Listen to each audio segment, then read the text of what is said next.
नमस्कार दोस्तों। अगर आप 10वीं पास हैं और इंडियन आर्मी में एक शानदार सिविलियन गवर्नमेंट जॉब की तलाश कर रहे हैं तो आज की ये खबर आपके लिए बहुत बड़ी अपॉर्चुनिटी हो सकती है। Headquarters two signal training centre Panaji Goa की तरफ से सिविलियन स्विच बोर्ड ऑपरेटर यानी CSBO ग्रेड 2 के पदों पर भर्ती का ऑफिशियल नोटिफिकेशन जारी कर दिया गया है। इस भर्ती के तहत कुल 190 वैकेंसीज निकाली गई हैं और सेलेक्टेड कैंडिडेट्स को 21,700 रुपीज़ की बेसिक सैलरी के साथ अन्य सरकारी अलाउंसेस भी दिए जाएंगे। सबसे अच्छी बात यह है कि ये मिनिस्ट्री ऑफ डिफेंस के अंतर्गत आने वाली ग्रुप सी सरकारी नौकरी है। अगर आप eligibility, age limit, selection process, documents और अप्लाई प्रोसेस की पूरी जानकारी जानना चाहते हैं तो इस वीडियो को अंत तक ज़रूर देखें ताकि कोई भी इंपॉर्टेंट डिटेल्स मिस ना हो। ये recruitment headquarters two signal training centre Panaji Goa द्वारा जारी की गई है, जो कि इंडियन आर्मी के अंतर्गत कार्य करता है और सीधे ministry of defence government of India से जुड़ा हुआ है। पोस्ट का नाम है civilian switchboard operator grade 2 CSBO grade 2।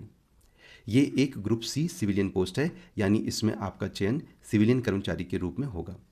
इस नौकरी में सेलेक्टेड कैंडिडेट्स की शुरुआत में 2 साल प्रोबेशन पीरियड रहेगा और उसके बाद परफॉर्मेंस अच्छा होने पर परमानेंट एब्जॉर्प्शन किया जाएगा।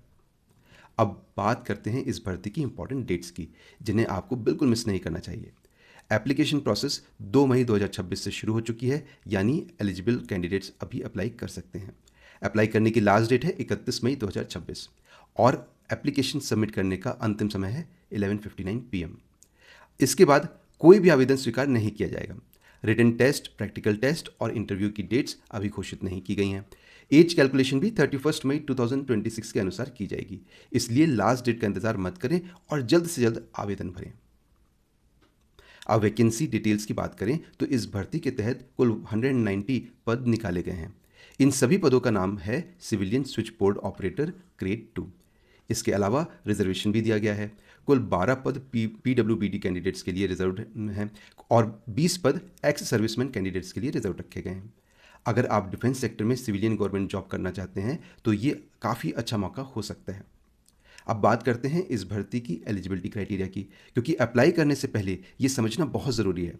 सबसे पहले कैंडिडेट्स का किसी रिकॉग्नाइज्ड बोर्ड से 10वीं पास यानी मैट्रिकुलेशन कंप्लीट होना ज़रूरी है। इसके साथ साथ सिर्फ 10वीं पास होना ही काफ़ी नहीं है। कैंडिडेट्स के पास प्राइवेट बोर्ड एक्सचेंज यानी PBX बोर्ड हैंडलिंग का मिनिमम 6 महीने का एक्सपीरियंस होना चाहिए। ये एक्सपीरियंस बहुत इंपॉर्टेंट है क्योंकि नोटिफिकेशन में साफ बताया गया है कि वैलिड एक्सपीरियंस सर्टिफिकेट मैंडेटरी रहेगा। मतलब आपको एप्लीकेशन फॉर्म के साथ PBX एक्सपीरियंस सर्टिफिकेट भी सबमिट करना होगा। अगर आपके पास रिक्वायर्ड एक्सपीरियंस नहीं है या सर्टिफिकेट नहीं है तो आपका एप्लीकेशन सीधे रिजेक्ट किया जा सकता है। इसके अलावा अगर आपको हिंदी और इंग्लिश बोलने में फ्लुएंसी है तो ये आपके लिए एक एडिशनल एडवांटेज हो सकता है। अब एज लिमिट की बात करते हैं तो मिनिमम एज है 18 वर्ष, मैक्सिमम है 25 वर्ष।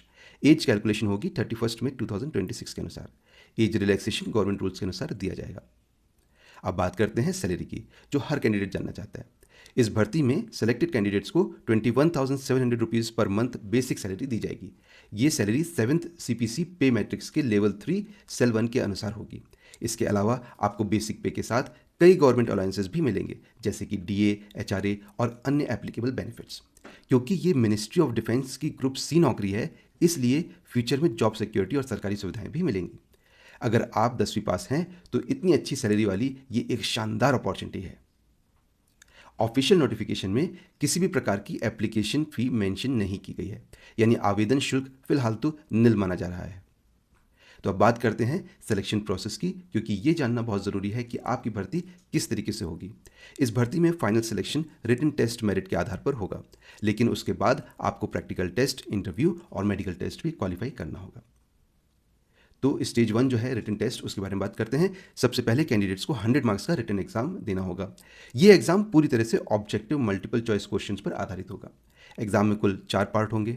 पार्ट 1 में general intelligence and numerical aptitude 25 marks का पूछा जाएगा। पार्ट 2 में जनरल अवेयरनेस 25 मार्क्स के लिए, एंड पार्ट 3 में general English 25 marks and part 4 में लॉजिक एंड रीजनिंग 25 मार्क्स। कुल एग्जाम 100 मार्क्स का होगा। क्वेश्चन पेपर हिंदी और इंग्लिश दोनों लैंग्वेजेस में होंगे, लेकिन जनरल इंग्लिश सेक्शन के लिए केवल इंग्लिश में रहेगा। फाइनल मेरिट लिस्ट सिर्फ रिटन एग्जाम मार्क्स के आधार पर तैयार की जाएगी।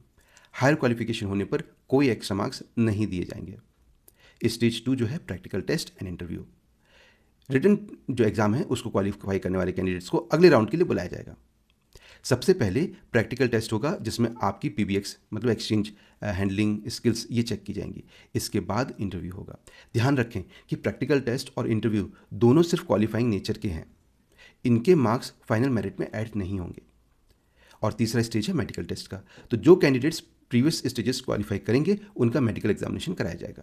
मेडिकल फिटनेस गवर्नमेंट रूल्स के अनुसार चेक की जाएगी। इंपॉर्टेंट स्क्रीनिंग प्रोसेस, अगर एप्लीकेशंस बहुत ज़्यादा आती हैं तो डिपार्टमेंट रिटन एग्जाम से पहले कैंडिडेट्स को शॉर्ट लिस्ट भी कर सकती है।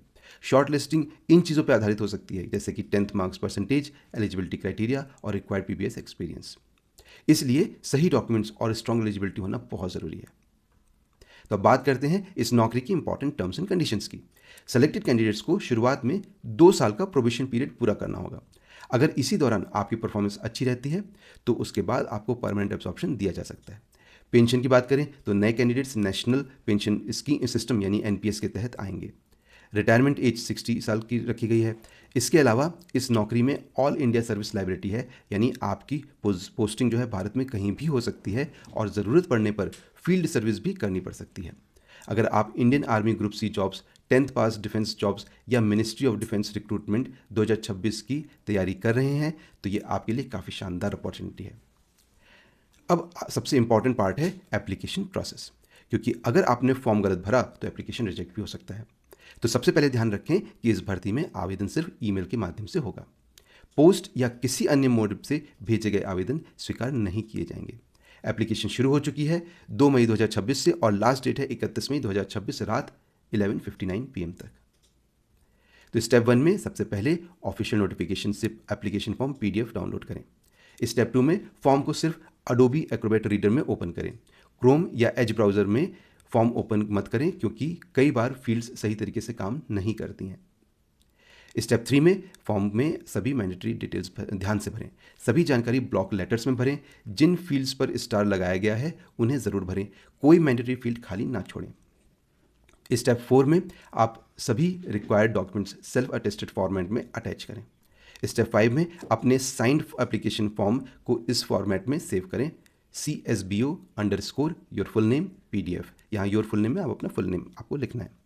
स्टेप 6 में पासपोर्ट साइज फोटो और इसको इस फॉर्मेट में सेव करें। photo_your full name.jpg। स्टेप 7 में पूरा एप्लीकेशन ईमेल करें sunshine.rise@nic.in पर। ईमेल सब्जेक्ट लाइन में लिखें CSBO एप्लीकेशन और -your full name। Required documents में अप्लाई करते समय ये डॉक्यूमेंट ज़रूर रखें। बर्थ सर्टिफिकेट या 10th certificate, 10th marksheet, matric pass certificate, PBX experience certificate minimum 6 months mandatory, residential certificate, domicile certificate, Aadhaar card, PAN card optional है but category certificate, ex service man discharge certificate, NOC अगर इस आप government employ हैं तो NOC लगेगा, passport size photo और signed application form. अगर कोई डॉक्यूमेंट मिसिंग हुआ तो आपका फॉर्म रिजेक्ट हो सकता है। इसलिए एप्लीकेशन सबमिट करने से पहले सब कुछ केयरफुली चेक करें। जो डॉक्यूमेंट्स आपके लिए रेलेवेंट हैं आप उनको ज़रूर अटैच कर दें। अप्लाई करने से पहले कुछ इंपॉर्टेंट इंस्ट्रक्शंस ज़रूर ध्यान रखें। सबसे पहले सिर्फ एक बार ही आवेदन करें क्योंकि मल्टीपल एप्लीकेशंस भेजने पर आपका फॉर्म रिजेक्ट हो सकता है। अगर एप्लीकेशन फॉर्म इनकम्प्लीट है, सिग्नेचर नहीं है या गलत फाइल नेम से अपलोड किया गया है तो भी एप्लीकेशन रिजेक्ट हो सकता है। एग्ज़ाम या इंटरव्यू के समय आपको अपने ओरिजिनल डॉक्यूमेंट्स वेरिफिकेशन के लिए साथ लेकर जाने होंगे। इसके साथ 2 एक्स्ट्रा पासपोर्ट साइज फ़ोटोज़ भी साथ रखें। अगर फॉर्म्स भरते समय कोई टेक्निकल इशू आता है तो उसका स्क्रीनशॉट लेकर आप इस ईमेल पर भेज सकते हैं sunshine.rise@nic.in। और याद रखें एप्लीकेशन सबमिट करने की लास्ट डेट 31 मई 2026 है, इसलिए लास्ट मोमेंट तक वेट मत करें। तो दोस्तों, अगर आप 10वीं पास हैं और डिफेंस सेक्टर में एक अच्छी सरकारी नौकरी की तलाश कर रहे हैं तो Indian army CSBO grade 2 recruitment 2026 आपके लिए एक शानदार अपॉर्चुनिटी हो सकती है। कुल 190 वैकेंसीज निकाली गई हैं, अच्छी सैलरी मिल रही है और सिलेक्शन प्रोसेस भी क्लियर है। याद रखें आवेदन की लास्ट डेट 31 मई 2026 है, इसलिए आखिरी तारीख का इंतजार मत करें और जल्द से जल्द अप्लाई करें। अगर वीडियो हेल्पफुल लगी हो तो लाइक करें, शेयर करें और चैनल सब्सक्राइब ज़रूर करें ताकि आपको ऐसी ही लेटेस्ट सरकारी नौकरी की अपडेट्स सबसे पहले मिलती रहें। नमस्कार।